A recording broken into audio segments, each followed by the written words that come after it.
നമുക്കിന്ന് Indian constitution നോക്കാം. Indian ഭരണഘടന. അപ്പോൾ അതിന് വേണ്ടിയിട്ട് ആദ്യം ഭരണഘടനാ ചരിത്രമാണ് നോക്കേണ്ടത്. റെഗുലേറ്റിംഗ് ആക്ട് 1773 നോക്കാം. ഇംഗ്ലീഷ് ഈസ്റ്റ് ഇന്ത്യ കമ്പനിയിലൂടെ ഇന്ത്യയുടെ ഭരണ നിയന്ത്രണത്തിനായി ബ്രിട്ടീഷ് പാർലമെൻറ്റ് പാസാക്കിയ ആദ്യ നിയമമാണ് റെഗുലേറ്റിംഗ് ആക്ട് 1773. ഇന്ത്യയിൽ ഒരു കേന്ദ്രീകൃത ഭരണത്തിന് അടിത്തറയിട്ടത് റെഗുലേറ്റിംഗ് ആക്ട് ആണ്. ഗവർണർ ഓഫ് ബംഗാൾ എന്ന പദവി ഗവർണർ ജനറൽ ഓഫ് ബംഗാൾ എന്നാക്കി മാറ്റിയ നിയമം റെഗുലേറ്റിംഗ് ആക്ട് ആണ്. ബംഗാളിലെ ആദ്യ ഗവർണർ ജനറൽ വാറൻ ഹേസ്റ്റിങ്സ് ആണ്.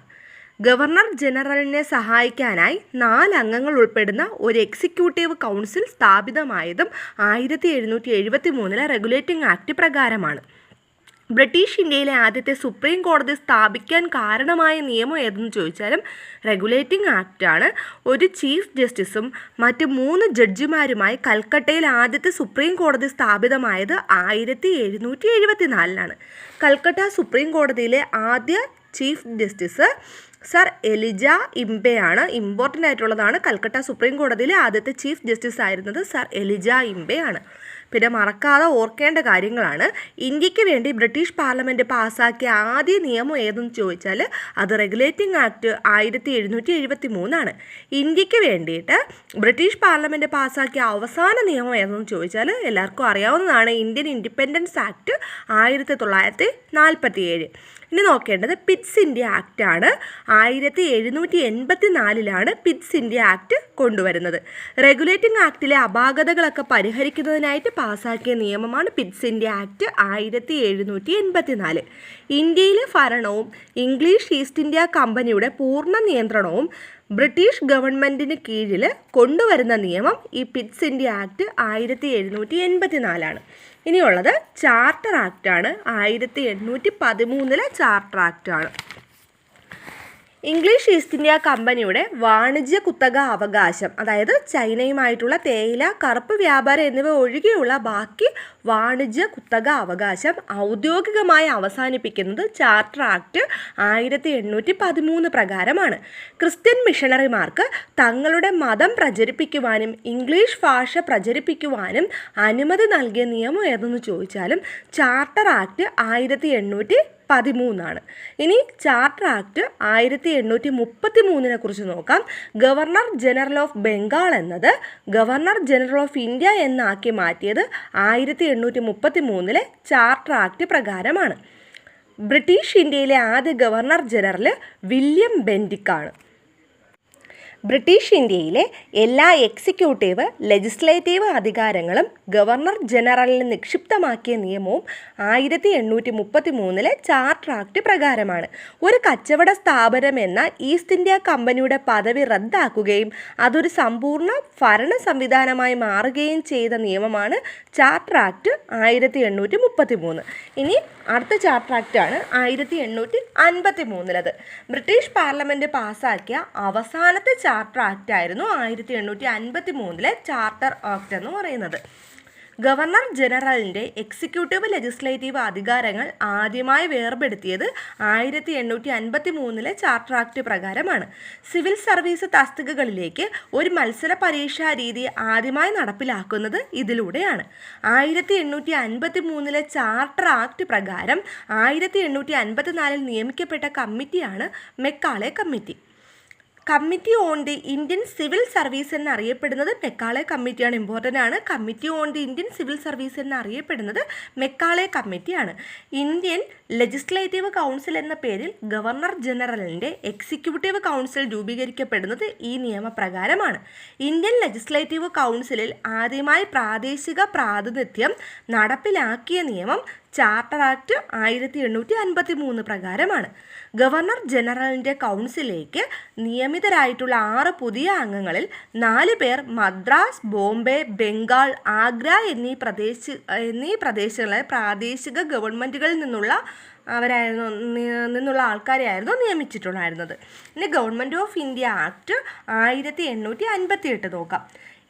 ഈസ്റ്റ് ഇന്ത്യ കമ്പനിയുടെ ഭരണം പൂർണ്ണമായും ബ്രിട്ടീഷ് രാജ്ഞിയിലേക്ക് മാറ്റാൻ കാരണമായത് 1858 ഗവൺമെൻറ് ഓഫ് ഇന്ത്യ ആക്ട് ആണ്.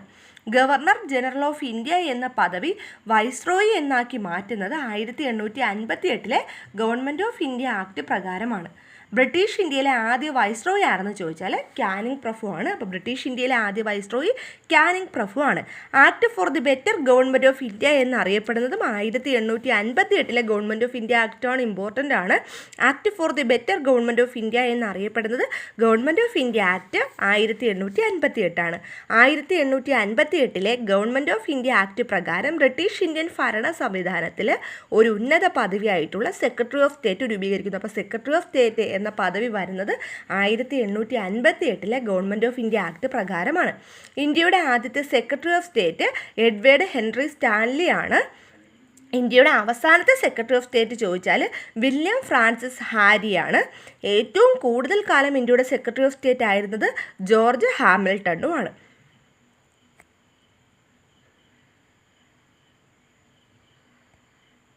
ബ്രിട്ടീഷ് രാജ്ഞിയുടെ വിളംബരം നടക്കുന്നത് 1858 നവംബർ 1 ഇന്ത്യൻ ജനതയുടെ മാഗ്ന കാർട്ട എന്നറിയപ്പെടുന്നത് ഈ ബ്രിട്ടീഷ് രാജ്ഞിയുടെ വിളംബരമാണ്. അലഹബാദിൽ നടന്ന ദർബാറിൽ ഔദ്യോഗികമായി രാജ്ഞിയുടെ വിളംബരം വായിച്ചത് കാനിങ് പ്രഭു ആയിരുന്നു. ഇനി ഇന്ത്യൻ കൗൺസിൽ ആക്റ്റാണ് 1861. പ്രതിനിധി സഭകളിലെ നിയമനിർമ്മാണ പ്രക്രിയയിൽ ഇന്ത്യക്കാരെയും ഉൾക്കൊള്ളിക്കുന്നതിന് തുടക്കമിട്ട നിയമമാണ് ഇന്ത്യൻ കൗൺസിൽ ആക്ട് 1861. അപ്പോൾ പ്രതിനിധി സഭകളിലെ നിയമനിർമ്മാണ പ്രക്രിയയിൽ ഇന്ത്യക്കാരെയും ഉൾക്കൊള്ളിക്കുന്നതിന് തുടക്കമിട്ട നിയമം ഏതെന്ന് ചോദിച്ചാൽ ഇന്ത്യൻ കൗൺസിൽ ആക്ട് 1861 ഈ നിയമപ്രകാരം വൈസ്രോയി തൻ്റെ വിപുലീകരിക്കപ്പെട്ട കൗൺസിലിൽ അനൗദ്യോഗിക അംഗങ്ങളായി ചില ഇന്ത്യക്കാരെ കൂടി നാമനിർദ്ദേശം ചെയ്യണമെന്ന് വ്യവസ്ഥ ചെയ്യുന്നു. 1861 ഇന്ത്യൻ കൗൺസിൽ ആക്ട് പ്രകാരം ലെജിസ്ലേറ്റീവ് കൗൺസിലിലേക്ക് നാമനിർദ്ദേശം ചെയ്യപ്പെട്ട ഇന്ത്യക്കാരാണ് ബനാറസ് രാജാവ്, പാട്യാല മഹാരാജാവ്, സർ ദിനകർ റാവു എന്നിവർ. അടിയന്തരാവസ്ഥ സമയങ്ങളിൽ 6 മാസ കാലാവധിയോടെ ഓർഡിനൻസ് ഇറക്കാൻ വൈസ്രോയിക്ക് അനുവാദം നൽകിയതും ഇന്ത്യൻ കൗൺസിൽ ആക്ട് 1861. 1859 കാനിങ് പ്രഭു കൊണ്ടുവന്ന പോർട്ട്ഫോളിയോ സിസ്റ്റത്തിന് അനുമതി നൽകിയതും Indian council act 1861. Indian council act 1909 കൂടി നമ്മൾ നോക്കണം. ഇന്ത്യൻ കൗൺസിൽ ആക്ട് 1909 എന്നറിയപ്പെടുന്നത് മിൻറ്റോ മോർലി ഭരണ പരിഷ്കാരത്തെയാണ്. ഇമ്പോർട്ടൻ്റ് ആയിട്ടുള്ളതാണ് 1909 ഇന്ത്യൻ കൗൺസിൽ ആക്ട് എന്ന് പറയുന്നത്. ഇതിനെ മിൻറ്റോ മോർലി ഭരണ പരിഷ്കാരം എന്നുകൂടി അറിയപ്പെടുന്നുണ്ട്. ബ്രിട്ടീഷ് വൈസ്രോയി ആയിരുന്ന മിൻറ്റോ പ്രഭുവിൻ്റെയും സ്റ്റേറ്റ് സെക്രട്ടറി ആയിരുന്ന മോർലി പ്രഭുവിൻ്റെയും നേതൃത്വത്തിൽ ഇന്ത്യയിൽ നടപ്പിലാക്കിയ ഭരണ പരിഷ്കാരമാണ് മിൻറ്റോ മോർലി ഭരണ പരിഷ്കാരം. മുസ്ലിം വിഭാഗങ്ങൾക്ക് തിരഞ്ഞെടുപ്പിൽ ആദ്യമായി പ്രത്യേക മണ്ഡലങ്ങൾ അനുവദിച്ച ഭരണപരിഷ്കാരമാണ് മിൻറ്റോ മോർലി ഭരണപരിഷ്കാരം എന്ന് പറയുന്നത്. മിൻറ്റോ മോർലി ഭരണപരിഷ്കാര പ്രകാരം വൈസ്രോയിയുടെ എക്സിക്യൂട്ടീവ് കൗൺസിലിലേക്ക് ഒരു ഇന്ത്യക്കാരനെയും സെക്രട്ടറി ഓഫ് സ്റ്റേറ്റ് കൗൺസിലിലേക്ക് 2 ഇന്ത്യക്കാരെയും നിയമിക്കുന്നു. വൈസ്രോയിയുടെ എക്സിക്യൂട്ടീവ് കൗൺസിലിലേക്ക് ഔദ്യോഗിക അംഗമായി നിയമിതനായ ആദ്യ ഇന്ത്യക്കാരനാണെന്ന് ചോദിച്ചാൽ SP സിൻഹയാണ്. ഇന്ത്യയിൽ സാമുദായിക നിയോജക മണ്ഡലത്തിൻ്റെ പിതാവ് എന്നറിയപ്പെടുന്നത് മിൻറ്റോ പ്രഭു സെക്കൻഡിനെയാണ്. ഫാദർ ഓഫ് കമ്മ്യൂണൽ ഇലക്ട്രേറ്റ് എന്ന് ചോദിച്ചു കഴിഞ്ഞാൽ അത് മിൻറ്റോ പ്രഭു സെക്കൻഡാണ്.